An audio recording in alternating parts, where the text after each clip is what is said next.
Mga bata, magandang simulan natin ang ating gawain sa isang panalangin. So tayo ay tumikit, yuko ang ating mga ulo. Let's pray. Panginoon, maraming salamat po sa araw na ito na kami ay makakapag-aral muli ng inyong salita. Hiling namin ang gabay ninyo sa aming pag-aaral at salamat din po sa teacher na magtuturo sa amin sa araw na ito. Hiling namin, Panginoon, na lagi nyo kaming turuan at gabayan sa araw-araw. Salamat po sa lahat ng aming matututunan sa araw na ito. Purihin ka, ito po ay aming dalangin. In Jesus' name we pray. Amen.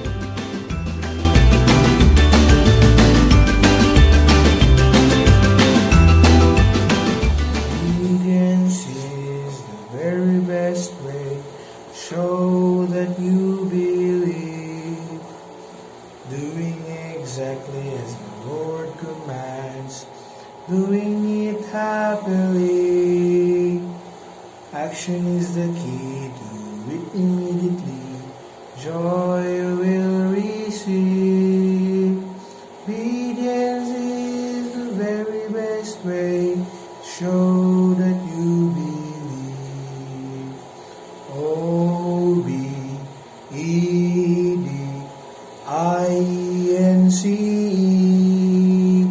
Obedience is the very best way to show that you believe.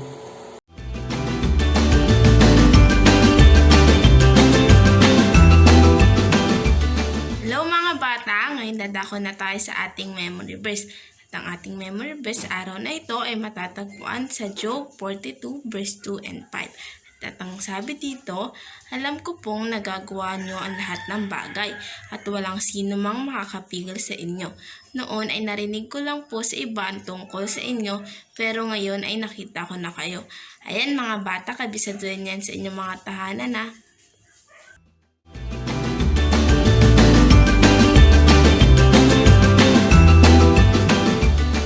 Hello mga bata, magandang araw! Ngayon naman dadako na tayo sa ating lesson. Ang lesson natin ngayong araw mga bata ay matatagpuan natin sa Job 32 hanggang chapter 40. Ito mga bata ay may title na Silence and Submission, Job and God. Na ibig sabihin ang pagiging tahimik at pagiging mapagpasakop sa Diyos. Kung maaalala niyo mga bata, ang lesson last Saturday ay patungkol kay Job, kung saan dumalaw ang kanyang mga kaibigan sa kanya. Sino-sino nga sila ulit mga bata kung naaalala nyo? Sila Eliphaz, Bildad, and Zophar na makikita natin sa ating picture mga bata. Eto sila. Na nabalitaan nila yung nangyari kay Job na madami nga siyang naging problema at pinagdadaanan niya to ngayon at siya pa ay nagkaroon ng sakit. Kung saan mga bata, sila ay nag-stay ng 7 days upang siya ay aliwin si Job. At sila rin ay nakapag-usap. Sinabi ng mga kaibigan niya na baka nangyayari sa iyo to kasi may tinatago kang kasalanan. At eto nga ay napag-usapan nila Job at ang kanyang mga kaibigan. Pero mga bata, nang wala nang masabi si Job at ang kanyang mga kaibigan, meron pa siyang isang kaibigan dito mga bata. Ito ay si Elihu. Ito nasa picture.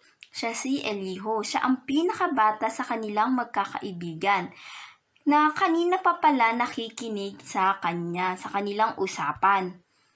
Ang sabi ni Elihu kay Job, sabi niya, oo nga't mas matanda kayo sa akin. Pero ang karanasan at katandaan ay hindi masusukat ng karunungan. Ang Diyos na makapangyarihan ang nagbibigay nito. Sabi niya kay Job, mga bata, Job, Huwag mong sabihing hindi sinasagot ng Diyos ang iyong daing.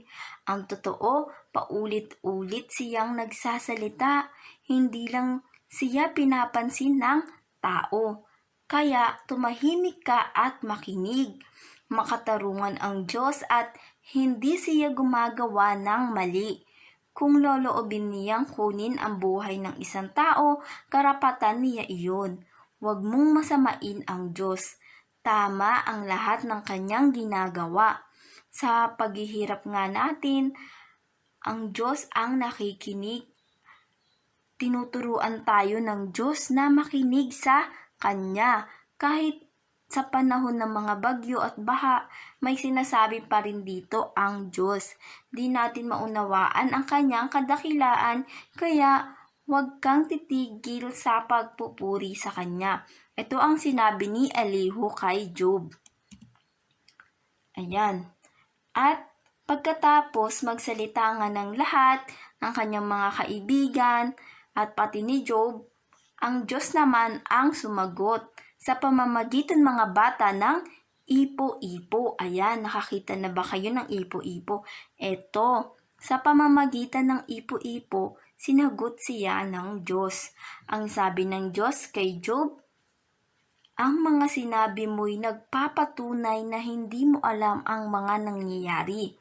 Humanda ka. Job, tatanungin kita. Sumagot ka kung kaya mo. Nasaan ka nang nilatag ko ang pundasyon ng mundo habang ang mga anghel ay sumisigaw sa tuwa? Sino ang nagsabi sa alon o dagat na hanggang dyan ka lang? Sino ang nagpapasikat at nagpapalubog ng araw? Alam mo ba kung paano nabubuo ang ulan? Kaya mo bang hawakan ang bituin sa langit? Sino ba ang nagpapakain sa mga leon at mga kambing? Ikaw ba ang nagbibigay ng lakas sa mga kabayo? Ikaw ba ang nagdisenyo sa ganda ng mga ibon?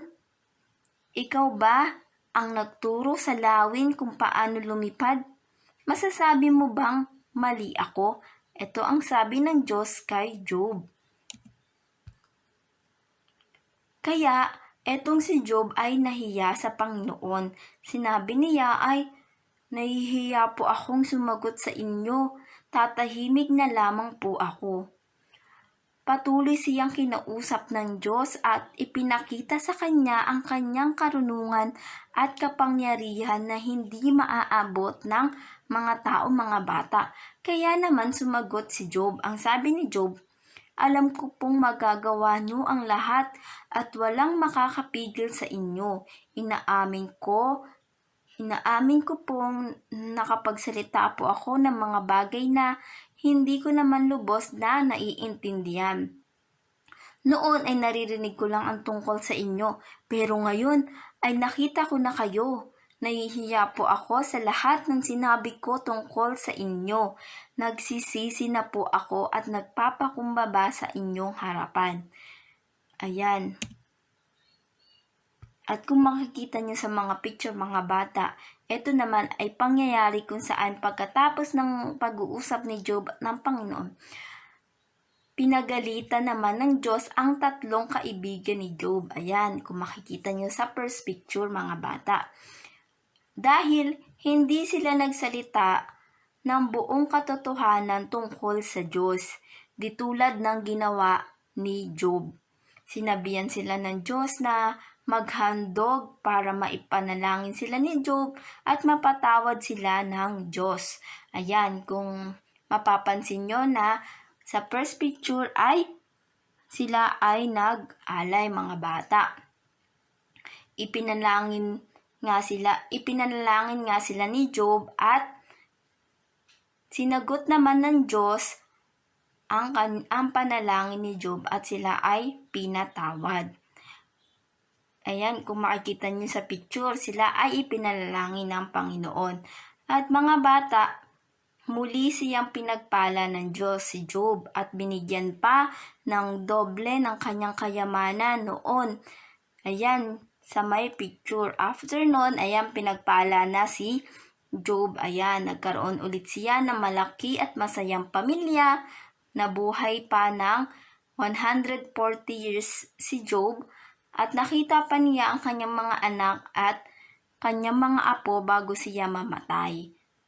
Muli siyang pinagpala ng ating Panginoon. Ngayon mga bata, sa ating lesson, ano ang natutunan natin sa kwentong ito? Mga bata, unang-una, nagpapakilala ang Diyos kung sino siya sa atin sa mga panahon ng kahirapan. Na kung makikita natin kanina, 'di ba? Pinaalala at pinaunawa ng Diyos kay Job kung sino ba siya. At dahil hindi na uunawaan ni Job yung nangyari sa kanya. Pangalawa, mga bata, mas maririnig natin ang boses ng Diyos at mararamdaman natin ang kanyang presensya sa mga panahon na tayo ay nahihirapan kesa sa mga panahon ng kaginhawaan. Mapapansin nyo naman mga bata, hindi ba? Tayo ay patuloy na tumatawag sa kanya sa mga panahon na tayo ay nahihirapan. Kasi mga bata, karamihan sa mga tao ay kapag nakakaginhawa sa buhay, nakakalimutan na nila ang Panginoon. Kaya sabi nga dito sa ating lesson, sa ating matututunan, mas naririnig natin ang boses ng Diyos at nararamdaman ang kanyang presensya sa mga panahon na tayo ay nahihirapan. Dahil pag tayo ay nahihirapan, bigla natin maaalala ang Diyos at lumalapit tayo sa Kanya. Hindi ba? At dito, mas nararanasan natin ang Kanyang presensya. At pangatlo, mga bata, nais ng Diyos na makinig tayo sa Kanya at magpasakop sa Kanyang mabuting kalooban kahit sa tingin natin ay masama ang nangyari. Kung makikita naman natin mga bata na ito ay nangyari mga bata dahil siya ay sinubok ng Panginoon, hindi ba? Ang siya talaga ay totoong tapat sa ating Panginoon. Kaya nangyari ito sa kanya. Pero nakita naman natin sa dulo mga bata, pinagpala si Job. Pinagpala ulit siya ng Panginoon dahil mga bata, siya ay humingi ng tawad sa Panginoon at siya rin ay nagpasakop sa kanyang kalooban, sa kanyang mabuting kalooban dahil patuloy na may mabuting layunin ng ating Panginoon sa Kanya. Kaya nga mga bata, ang ating memory verse ay matatagpuan natin sa Job chapter 42 verse 2 and 5. Ang sabi dito, alam ko pong magagawa nyo ang lahat ng bagay at walang sino mang makakapigil sa inyo. Noon ay narinig ko lamang po sa iba ang tungkol sa inyo, pero ngayon ay nakita ko na kayo. Ito ang sinabi ni Job sa ating Panginoon na nag-usap sila. Na ngayon na mas nakita niya sa kanyang harap ang ating Panginoon. Ayan, nawa mga bata, ang memory verse natin ay kabisaduhin nyo sa inyong mga tahanan at nawa natuto muli tayo ng salita ng Diyos. Hanggang sa muli mga bata, paalam! Okay mga bata, alam ko na marami kayong natutunan sa araw na ito sa ating lesson. At ngayon, tayo ay magdadasal muli at magpapasalamat sa lahat ng ating natutunan. Let's pray. Panginoon, salamat po sa araw na ito. Kami po ay natutong muli ng inyong salita. Dalangin namin na ang mga natutunan namin ay mai-apply po namin sa aming mga buhay. At hiling namin, nagabayan mo kami at aming pamilya sa isang linggo na naman po na darating. Purihin ka, Ama. Ito po ay aming dalangin. In Jesus' name we pray. Amen.